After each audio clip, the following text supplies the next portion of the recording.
Thank you very much for that response, Tom. And thanks for initiating our Q&A already. I will pass on to Simon to try to answer that first one that Tom asked. Okay. So all that's required is to develop another aspect of the forward propagation step. You get it? Am I coming through? Yes. Okay. And so the Heffernan Torn models can be developed to be multi-dimensional, and whereas the extra dimensions are different variables. So they're theoretically or structurally there's no difficulty in including such things as minimum temperature and or humidity within that forward propagation step. So that is certainly something that we wish to try and incorporate and build into the model. Okay, since folks, feel free to put your webcams back on. I've got another one for you here, Simon, that I'll ask. So for how high a return period of temperature was the statistical model validated? I think verification for particular temporal anomalies was shown, but I don't know offhand how extreme those anomalies were. Well, in terms of the validation, that would be limited by the data set it was validated against. So in this particular case, it was the 3,500 year sample that was taken from the control run. So that is your sort of notional upper level of that it's been validated against. If we wanted to validate it higher, then we would have to run that control run for longer. I mean, there are longer control runs, but that was the one I had available. Okay, thank you. Daniel, do you want to try to answer Tom's question? Yeah, that's good. So in response to Tom, I'd say there's a lot of regional variation in our 50 millimeters and the totals I looked at. So for example, parts of Eastern England or Southeast England may see these events once or twice every 100 years, whereas parts of the West Coast may see them once every 2 years.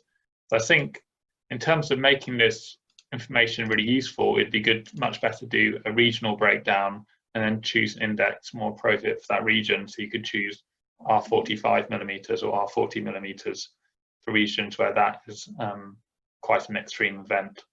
So I think that'd be a good way of using it on a more regional scale. Yep. Okay. I'm going to ask whether a colleague here, N. Suraje, would like to ask a question. There's he or she asked quite a few questions. Sorry, I can't tell the first name. It's Nick. Oh, hi, Nick. Okay, Nick, you can talk. So would you like to ask your question? Because you had questions for both Simon and Daniel. So I had lots of questions. They're really interesting presentations. I've done some modelling work recently, so I'm part of Biomathematics and Statistics Scotland, which is an organisation that does quantitative science with organisations in Scotland. And I've been looking at things like rainfall and climate change predictions for some grants that we've been putting into UKRI. So I was really interested by Daniel's talk. I have specific questions and general questions, I guess. So one of the things that really interested me was what does the variation of the 85% increase headline number from Daniel's talk look like across the different areas of the country? And how does it look like under different RCP simulations? So are the different climate change scenarios genuinely different, or do they all predicting the same kind of headline extreme rainfall event increases? Okay, yeah. So I'll start with the first question. So I've looked a little bit into regionally how that sort of index is changing throughout the UK, and there is definitely seasonal and spatial variation. However, so this, I think it varies something between 25 and 125%, depending on the region. This is just from some rough calculations, really. So yeah, if you want to I can tell you some more if you want. And going on to your second question, I've not really looked at different RCP scenarios yet, mainly because RCP data I'm using I only have at 8.5. So RCP 8.5 is the highest emissions at the moment, but I could potentially look into that because I'm using the relationship between mean surface temperature and rainfall. I could potentially something I could look into. Do you have any follow-up questions? There's a few more questions here, Daniel, and there's one for you that I'll pose. So, because I think you talked about in terms of follow-up work, looking at river flow. So someone's asking, what model do you plan to use to look at river flow changes? So at the moment, sort of looking at options, haven't really made a decision on that yet. So I'm afraid I don't have an answer to that question.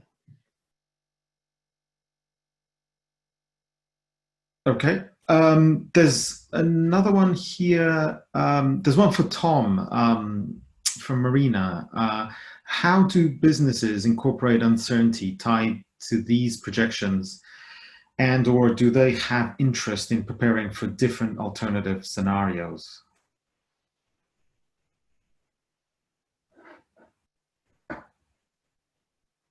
Tom, you're muted, sorry. I'm sorry, I clicked it, but I moved too quickly. It's an interesting question, and it depends a lot on the type of question that the customer themselves are trying to answer. I mean, the customers that we're working with who are building business cases for big investment decisions are obviously very, very much concerned with understanding the sensitivity of the analysis, understanding the uncertainty in the projections, and very much interested in the detail of the scientific methodology for assessing, you know, how much they need to invest in a particular aspect of a design.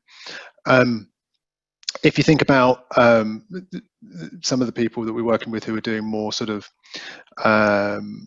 it's quantitative risk assessment, but actually what they're trying to do is to test the resilience of their business, their assets, on different future climate scenarios, and that can be a little less sort of quantitative in terms of understanding the uncertainty and the projections, but it depends largely on the customer needs.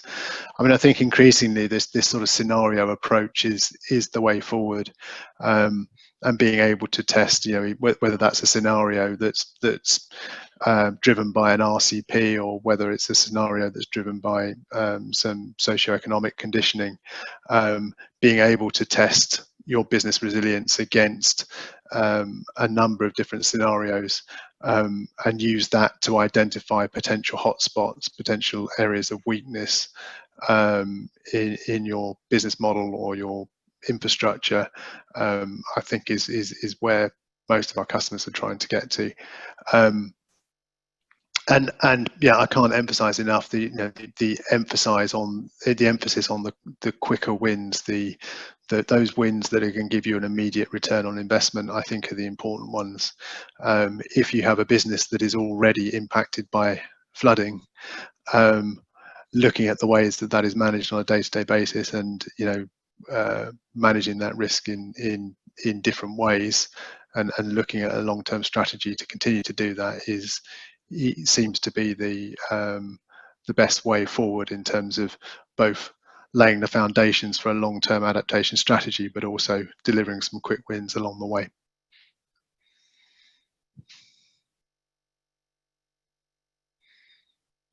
Okay, thank you. There's a question here, Daniel, for you about why did you count autumn as October to December rather than September to November? Sort of this person's expecting rainfall to be greater in December. So does it adequately show expected changes in autumn? Yeah, so one of the main reasons chose sort of October, November, December was mainly not to include September. So September is sort of, in terms of what research is showing, is that it's becoming more of a summer month in terms of both its sort of weather and its behaviour. So it's better to look at October, November for that, and I also included December to get sort of the 3 months. I think that was the main reason, but mainly because September is becoming more of a summer month, so it's showing the sort of opposite trend to what October and December are showing. October and November showing.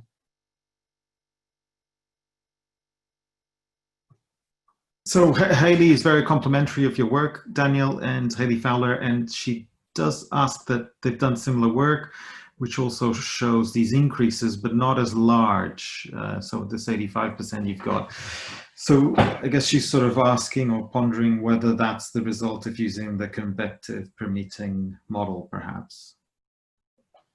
Yes. So for my work, I used a regional model, mainly because it had 100 years of data from 1980 to 2080 without any gaps, which made it a lot easier for the analysis. But yes, I think on a regional level, I would look at the convective permitting model. From what I looked at for my particular index, there wasn't too much of a difference between the convective permitting model and the regional climate model. But for the R50 index, that was, but it may be different for other indexes. But yeah, I'd be happy to talk to Hayley about this a bit more, actually. But yeah, so, yep. Okay, great, thank you. Nick, if you'd like to ask one more question, because I know you had a question for Simon about a specific, go ahead. So, so my question for Simon, I guess, was that after the modelling, the sort of variation of the temperature with the day of the year curves that you showed, they showed that there was a sort of increase in temperature over the entire year, but it didn't seem to me like the variances which were captured by the sort of ribbon width for the purple and peach curves that you had were very different for the 1950s versus 2010 scenarios. So to me, that said that while a heat wave that was similar to the 2010 Moscow heat wave was more likely in 2010 than it was in 2050, although that fixed temperature heat wave was more likely, but a relative sort of scale heat wave is not more likely in 2010 than it is in 2050, and the you know a +5 degree heat wave is not more likely, and that really we're just capturing climate change's increasing consistent temperature shift. Is that right? Basically, that's right. Yeah. So we're not seeing in that plot that we were not seeing that the temperature distribution was getting heavier tailed, but that the distribution was uniformly shifting to higher temperatures, and that is actually the result also found in the paper I cited for 20 cities distributed around the globe. That once because these heat waves I was presenting were all relative to the 94th percentile, and once you take into account the changes in the 94th percentile, there's very limited changes beyond that. In addition to what's already happened in the actual threshold. So yes, you're right, they're not getting more heavy-tailed, and there's little evidence in the CMEP5 ensemble for that to be the case.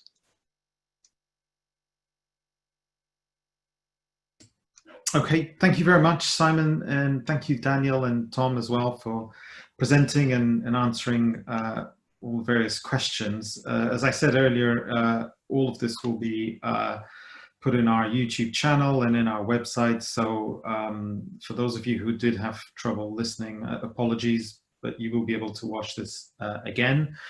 And I'd like to just finish off by advertising the next couple of seminars. So we continue with the heat theme at the next webinar. So this is work funded through the Met Office. So Andrew Charlton Perez, and from the University of Reading, and Mark Harrison from the Met Office will talk about a project that's particularly looking at heat-related mortality. So that's on the 7th of October in 2 weeks' time.